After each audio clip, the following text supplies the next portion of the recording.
welcome again to what we don't know. It could be episode 30, 31 or 32 at some point. Well, We'll check it all out, won't That's we? not bad if you think that's half an hour each episode. So it's at least 15 hours of me and you talking. Which I don't know. We haven't said hello. Hello, everybody. Hello. Thanks Bella, for are you being going to again. say hello Bella to the say folks hello out as there? well. She's Or you're always going to here think with about us. it, Yes. you're going to think Now, about where it. are we going to carry on from? Well, I thought you mentioned that at some point in between your many, many travels, you got into flying. Oh yes, now I must tell you about flying, because flying is something which I wish I'd found 50 years ago. But did you join the Air Force? I know, but that wasn't flying. That was upper air research. Right. We were filling up these great big balloons, and sending off them up they with a went. transmitter underneath, and then we'd plot it, we'd pick up the signal, and the English didn't even have it. I was attached to an American unit to do it. And I didn't realise at the time, this was in Burma. Yes. You've switched me over to that. On your bit. But I didn't realise it, but I think the Americans were then doing this upper air research in Burma in preparation for the atomic bomb. You know, the first atomic bomb. Yes, and that's what they were doing. They were trying to get it done. Yeah. Because I couldn't make out why they were so interested in this upper air research. Right. And yes, of course, you'd want to it know was where it might move. fascinating. Yeah. We used to fill these big balloons up with So helium gas, that's big right. transmitter underneath. We used to, and then we'd release it, and up it would go up into. I think it used to go up to about 20,000 feet. Fair away. Tremendous way, and we'd log it all the way. We'd get the signal in, plot down the temperatures and all the different. So what things. happened to it eventually? What happened to what? The balloon. Well, it just disappeared into the atmosphere. I suppose it burst when it went Well, up. well, just- when it would expand, wouldn't it? Expand Yeah. burst, but I don't know. I suppose the transmitter came Ba-bum. down. Ba-bum. Well, there you go. You see, that shows just how irresponsible the military services are around the planet. Now, back to you and your personal bit of flying. Where we missed out. We had this 250 acres. Yes. And my neighbour there. This was in Downham Market. Yeah. My neighbour had. He used to call it his runway. Oh right. But it was only a grass. It was a grass track. Oh right. And one day he said to me, "Would you like to go up?" He said, "You're always being so kind and helpful with my guests and what." I said, "I'd love to go up." Right. And there it was with this little tiny, about 6 of them. They had these little tiny planes, and just a canvas wing, right, and, a body underneath, suspended, right, which would hold 2 people. Right. And so I said, "Yes, I'd love to." And I got in this thing. And I thought, what on earth's going to happen? Right. Took off. We went up to about, must have been 5,000 feet. Yeah. And because he was showing me round, he flew round down the market and the surrounding. Oh, yeah. And it was such an amazing thing to see the railway station, the railway line, all the fields, all the farms. Absolutely incredible. And it looks and you felt as though you were open, because it was sitting in an open cockpit. Oh, right. And this big canvas wing over you. Right. I thought, well, this is amazing. Why have I never tried this before? And of course, this was called microlight flying. Oh, I suppose it's micro being small and flying, microlight, it's a light plane. And so I thought, well, I must find out about this. And I got in touch with the local airfield. I can't even remember the name of the place. Okay. And I thought, well, I'd like to take lessons in this. Oh, right. So I started having lessons in it. Now, you've got to think that then I was 79. Oh, 11 years ago. 79. Uh-huh. And I wished I'd found it 50 years before. Well, yes. And I started to learn to fly. And the joy of it is, your very first lesson, you are flying the plane. And absolutely incredible. And then I went out to Australia. I've got family in Australia. Not by plane. No, Not I went by out by, I didn't fly the plane, no.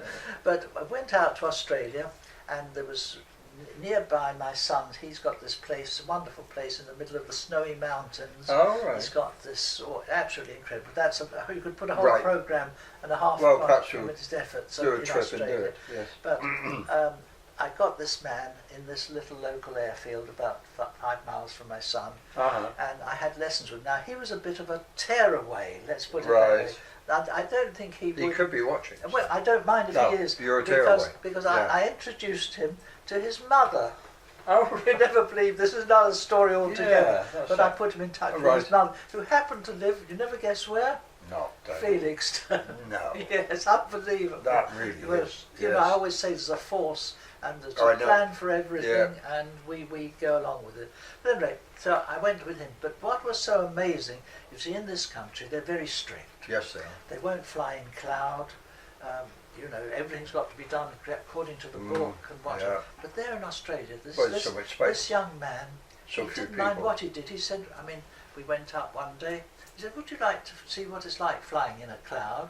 In this country, it's completely illegal for light planes to go in a cloud. Oh, right. I said, yes, please. And amazing. You know, you're like you're surrounded with cotton wool. You don't know whether you're up, down, sideways. No, totally disorientated. Completely. Yeah. I wanted to spend a penny. So what do you do in a light plane? Well, you have so I said to him, I'm dying to spend a penny. Yeah. So that's all right. What does he do? Flies down, open bit of greenery, put straight onto this little. That's it. And when you're thinking one of these light planes open with just this thing over your thing, if there'd been a stone or a hole or what, it could have. He was absolutely. Well, I don't know what the word for it is. I thought you were going to say bunkers, but then I well, thought that might be that. Yeah, that might be a bit severe. But it was exciting. You've no idea. And there am I at the age of 80, because I was 80 when I went there. Yeah. Absolutely amazing. But anyway, I learned to fly with him. Okay. He was unbelievable. I came back to this country. What? Lots of bad habits. Got my license, which I had until 3 years ago when my wife died, and I haven't flown since. Oh, right. My wife used to take me to the airfields, and I suppose it's gone in 65 years with my wife. Well, it's difficult when you lose somebody like that. And then you're going to do so many hours a year, haven't you, to keep your license? I'm not sure, but I haven't. Just haven't. That I wrote it off. But I bought a little plane myself. Right. But the whole thing is this. I obviously got very interested in flying, so I thought, well, what is there to fly in? First of all, there's the Cessna type, the small. But so I did about 12 or 15 hours. No, I did 20 hours in Cessnas. Oh, right. And I tried it. But of course, as soon as you get in a Cessna, you could be in a car. Yes, you could. I took my wife up. I wanted to get my wife interested in it. Of course you did. And so I took her up in a Cessna. And we went over Sandringham. And I said, oh, look down there, the sand. So what, you know? And it's just like being in a car. Yeah. So she didn't take to flying. No. But I then thought, well, this is nonsense. Just you could be in a car. What I want is that open air feeling. Then, of course, I came across the gyros. What do you call them? Autogyros? Autogyros. Right. You see, you've got a helicopter. You know the difference between a helicopter and an autogyro? No. The helicopter, the blade is driven. Yes. And on an autogyro, it just rotates by itself. Oh, right. It's not, well, it can be connected up to drive it. Right. And the interesting thing about it is, I did, I can't remember, 20 or 30 hours. I loved the autogyros. Yeah. Oh, right. But the trouble is, and this is where the problem lies, if the blade above your head drops to less than 350 revolutions per minute, you're out the sky. you just drop down like a stone, and the depth rate amongst the autogyro flyers is phenomenal. Oh dear. People are always dropping down. Because sometimes you lose your speed, or by the time you connect your engine up to the thing, the things drop below 350 and down it comes. Yeah. But what people don't realise, with helicopters, the same thing applies. You know, the one that dropped out of the skies in Scotland. Yeah. That would have been originally. If you can't transfer that, the power to keep that up to 350 revolution, you see, you've got nothing to support you. You've got no wings. Of course, you're thinking of the one that went into the pub. That's right. Yeah, that was tragic. Very tragic. But it's only because the revolutions went below 350. Yeah. And you see that when you think about it, an ordinary plane keeps in the air. Do you know how it keeps in the air? Well, it's dragging and all the rest. No, it's not. It's the vacuum above the wings. It allows it. It's the it forms the wings at an angle. Yeah. So it forms a vacuum above the wing, and that holds you up. And people don't realise this, of course. but I've forgotten what I was talking about. You were talking about you went to autogyros. Oh yes. You had a number of lessons. So I had the lesson, but I not. loved that. But Yep. I think they've got to find some way of making them safer. Yeah. So I thought, well, I love the autogyro, but I can't do it because it's not really safe enough. I didn't like the Cessna type because they're closed in, Yeah. so I thought, well, it's my original one which I went up in, the microlights. Oh, right. So I bought a little microlight plane. Now this is what people don't realise. Think of What flying. what sort of engine power do they have? Much? 70 horsepower. Do they really? Yes, Oh, this is right. what they realise. You can go up to 5,000. Well, you can get higher than 5,000 Right. feet, but and you can do 70, 80, 90 knots. Yeah, fair So a enough. good old speed. You've got Yeah. a good range. You can do 400 miles as a range. So I could get down to Plymouth You in could just get- over 3 and a bit hours. Absolutely. Yeah. And you'd enjoy the trip down. Well, I would. I could Lovely. just go around But Stonehenge. what people don't realise is that the inexpensiveness of it. Oh, right. It costs probably about a couple of £1,000 for training, Right. to get yourself to fly and get your license. But I then went out and I bought a plane Yeah. in lovely condition Right. for £5,000, Right. which is, compared with what people think it's going to cost. Yeah. And I sold it when my wife died. Of course, I sold it. I think I sold it for £1,000 because Right. it had too many memories, Yeah. and I cleared it out. Yeah. But my But what about started having it on an airfield? Because you need to well, sort of. I was going to say stabling it. but yes. it's Now not that reminds me. You see, we hangering lived it. at Salter's Load, Mm. and the man behind Right. had an airfield, a farmer, Yeah. and you're with a laughing. hangar. Yeah. And I think he used to charge me. I can't remember what it was. £250 a year to hang the Oh, plane. right. Well, that's not bad. That's then. not bad you at pay all. That, And you the pay use that of for the- a caravan. Absolutely. You know. And so it's an unbelievable experience, and Mm. I just wish I'd found it 50 years ago. Yeah. The fun I had with it, the joy, that freedom. So what up in was the the air. longest trip you did? Well, when you had it? I never used to go up for more than an hour or two. Oh, right. So I they're just all go local, around, all were they? local, go Yeah. around. But it used to be so. It's a wonderful feeling. You Yeah. get up there and you're with the open air. Yeah. You've got the fields below you. Absolutely incredible. Well, my brother-in-law used to do glider flying. Oh, that's And he said to be up there and you were with the birds. Yes, and that's you right, soared and you yes. played the thermal. Yes. Very quiet. Yes. And it was just such a wonderful experience. Well, I wish more people were able to yes, do it to and do to it. experience it. And as I say, it's not a crippling thing. It No. might have cost £2,000 to learn, but that was lessons. I can't remember what they cost now. No. You paid for your lesson, which included the. But you could know, you how- imagine 10 million or so all up in the air at once? Why Eric? not? I It'd mean, be beautiful, when you consider what they're like on the road, Well, I dread this to is think what they'd be beautiful. like in that, two yes. dimensions. It would Yes. be hairy. Well, that was just a little bit of how to fly with Eric. Absolutely. Who would? And if you he's- have the opportunity of going up, Go up and do it.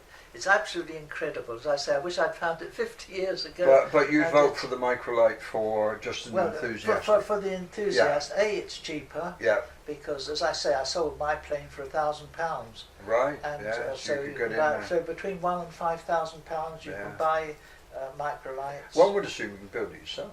Oh, you can build it You know, yourself. do the Plenty, whole bit. plenty of people do Yeah. that, Yeah. and but it's an incredible experience. You're out with well, it's impossible You're to up with the describe birds, it. aren't you? The sky is open. You've Yeah. got you look down. You've got the whole of the fields and Yeah. the whole of the earth below you. You're not officially allowed to go over towns, No. but when you go over towns, you see all the streets and what's. Oh, it's they are phenomenal. absolutely Well, phenomenal. my sort of experience in that area is tiger moths. Oh and yes. That when I But was aren't they open? Sorry. Aren't Yeah, you- pretty yeah, much. yes, Yeah. yes. And I was up there, and we had a number of Czech Second World War pilots Oh yes. who are that they obey their own rules pretty much. And we had one gentleman, flight lieutenant of this, who used to enjoy going up and then dive bombing along the railway Yes, track, yes, and he would go right along the track, right at the, at the train, and then lift up, Yeah. and that was a little area. But flipping over and you know Oh, that yes, was yeah. that was Some people. and you had to wear a parachute. And there's nothing worse than getting out of a plane and then you feel as if something has happened to your nether regions as you sort of crab walk back into the assembly with the microlights, you don't have to have a parachute. No. So I've never seen a parachute, and I've never worn a parachute. Oh right, they're very strange. Well, so but people must be don't take me off my subject. I'm not, because we're going to go on to TV yes, now. but I was just going to tell you something else about the microlights, which has escaped me now. Right. But at any rate, microlighting is absolutely out of this world. I can see you're very I remember what I was going to tell you. When I went to Australia first with this man, I was going to say this madman, but he wasn't madman. No. He was a lovely man. Yeah. And I went in it first of all, and suddenly he dived right down, and there was a stream. Oh, right. A stream which meanders around. Yeah.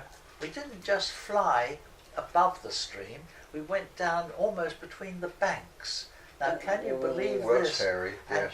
And I was at the controls. It wasn't him. And he was saying, "Now follow the water, follow." And there was I. And it shows you've got to be quick. He didn't know what I was like. He didn't know what ability I had. I think he was testing me to see.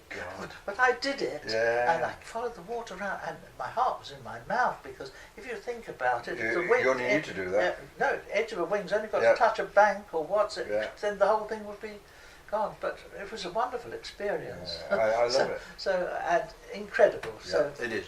And bear in mind the sensitivity of the controls in an aircraft are, and that's flipped. Well, it's very sensitive on a Tiger Moth. With the microlights, you have the whole of this huge wing, and it's controlled by a bar which you've got. And you move the bar. So if you're going to sort of go off to the right, you move the bar over, and you go round. Then you bring yourself back by control with the bar. Oh, so it's your throttle control is just on the thing, so you go on to full power. Right. And it's an unbelievable experience. So the only control you've got is controlling this big wing ahead of you with this bar. Love it. And forward, if you're going to pull back, the opposite, if you're in a fixed wing, you've got your rudder, and it's the opposite. So you have to remember. Yeah, absolutely. You go completely. Yeah. So there we are. So we've come. That was flying. Okay, so we've got out of the flying, but what we did do, we left Norfolk, King's Lynn, with its sort of start off. What was it called? The television. I did it with the College of Further Education. That's right. And I got them onto this system, which I had. I was going back to as it was, because modern television now is rehearsed, scripted. It's become an elaborate thing. Just to produce a few minutes television takes a lot of work and a lot of manpower. And I wanted to go back to television as it was, as I remembered, as my experience in black and white, where you work to the camera, as we do now. Yes, we're just doing it now. We're not rehearsed. We're not scripted. No. We're just Bella's scripted. She's decided to have a kid. She's doing very well. I've forgotten where I was. Well, we then you left Norfolk. You came to Felixstowe. So and very strange. On the television, I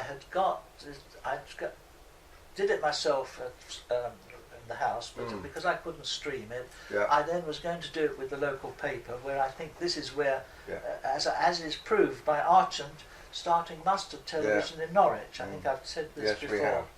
But this is where the future lies, local television, straight to camera, and of course it's coming about now. But the incredible thing was, my daughter found this house which we're sitting in now in Felixstowe. Indeed. And of course, the amazing part was, when I got here, I found that one of the only places in the country, it had its own Felixstowe television, which was based and run on the lines which I've been advocating. Now, can you believe that, the coincidence of that? Anywhere else in the country, I wouldn't have found it, but here, I found it. And of course, it was being run by two delightful young men, very capable. Young Charles and David. Yes, and it had been founded by Chris. Chris, indeed, and he's a man with great foresight, and the boys had bought it from him, and of course they were having financial bothers. When I came in, I was amazed to find this little television unit. Yes, they were doing well. So I said to them, well, I financed them. I gave them a little grant of about £1,000, I think, to keep them going.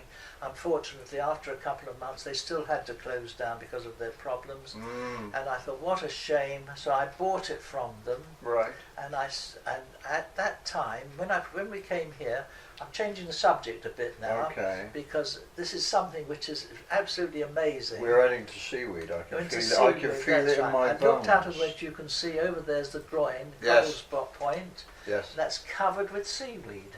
And Good I always stuff. remember I can't remember, just after we've moved here, in the headlines in the Daily Express or the Sunday Express, it was seaweed, the answer to obesity. Yeah, it could well be. And I thought, don't say any fat fish. Yeah. I thought, you must make comments and it takes my mind off things. Right. I've forgotten what I was saying now. You see, I'm 90. Yeah, I know. My memory isn't as good It and as goes well. It's all right. not bad. It keeps going. I found all this seaweed on this Cobble's Point. Yeah. It's covered with it. Yeah. And so, obviously, when I saw these headlines in the paper, Right. I thought, well, there, I've got seaweed. So I went out and I picked it and I brought it home. Right. And by accident, I'm not going to go into quite elaborate, No. I found a way of processing it. Right. And you see, there's millions of tons of seaweed eaten in the Far East, Oh, there is. but it's all dried. If you look it up, you'll see them. They've got like washing lines on the beaches. Yes. They hang the seaweed up on that And to dry air it out, dried, yeah. and then they crush it up, and that is what you get. You get this powdered seaweed All right. and dry. Yeah. Millions of tons of it. And here am I, an innocent abroad, so to speak. quite. I've discovered by accident Right. a way of processing it so that you retain all the goodness of seaweed without drying it.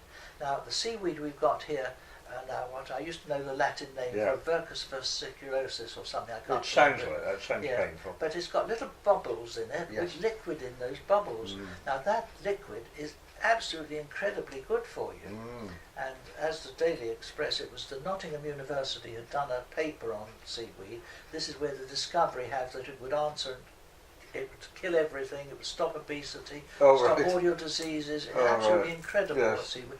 So I thought, well, here, by accident, I've discovered this way of processing it, because all that special liquid would dry out if you Absolutely. did it It was. normally. Yeah. So I took on somebody full time, Right.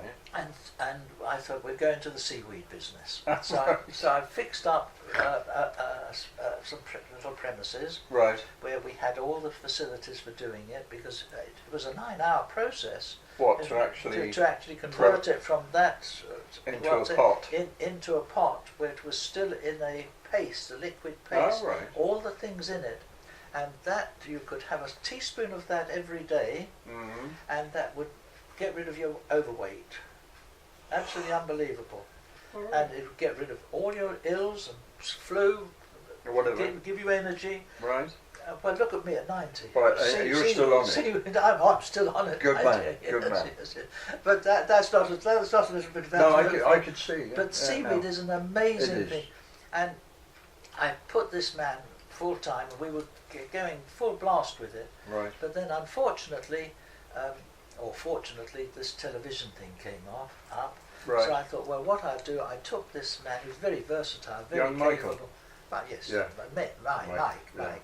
And I took him and put him from the seaweed onto television. Really already. And Oh, I right. had a young girl as well, Sarah. Right. She's very capable. She's doing marvellous things at the moment. Right. And how are we off for time? Are we all right?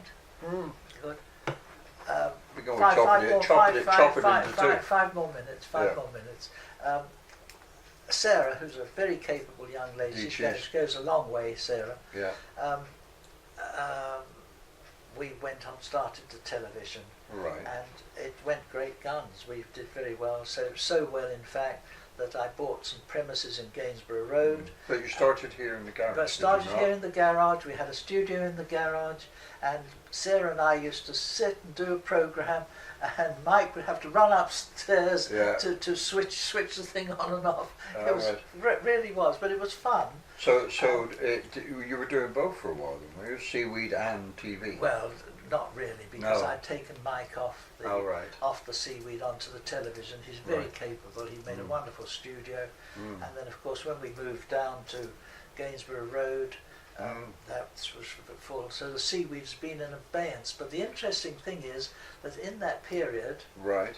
over the last 5 years, seaweed in the east, Yeah. in the west, It's taken has off. taken off. Oh, it has. And but it's a fortune waiting to be made with my process, because 1 teaspoon a day of that seaweed gets rid of your overweight, Right. cures the obesity, stops you from putting on weight, gets rid of all your aches and So pains, how gives does you it do- energy. So how does it do that? Well, it's got. You see, we came out of. If you Yeah, we think of came it, out we of the came sea. out of the Yeah, sea. yeah. The seaweed's got everything in it that we're deficient in. So if you give yourself the things you're deficient in, you picks you up. Right. But that's another story. Well, I think we ought to do a program. Yeah, on we seaweed. should actually. I mean, Because- from a point of view of, I mean, the reason I asked the question, you know, the food program that comes out on Saturday. I don't know.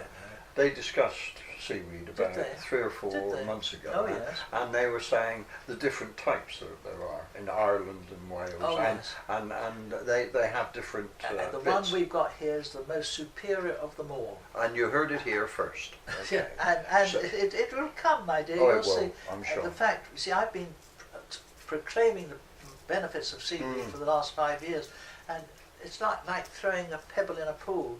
Makes ripples, and the ripples get bigger, and they spread and spread. Yeah. And I'm sure it's helped to get this extra interest in seaweed that's come up over the Oh, last absolutely, time. absolutely. But I think lots of people have been using seaweed forever. Oh, look, my You dear, know, millions kelp to millions are of up to on the millions of islands. millions of tons of it have been Absolutely.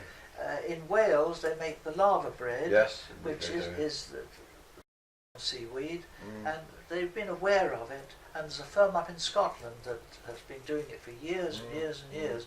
But you see, if people were aware of the benefits of seaweed, you know, it helps so much. I mean, people can't understand why they keep putting on weight.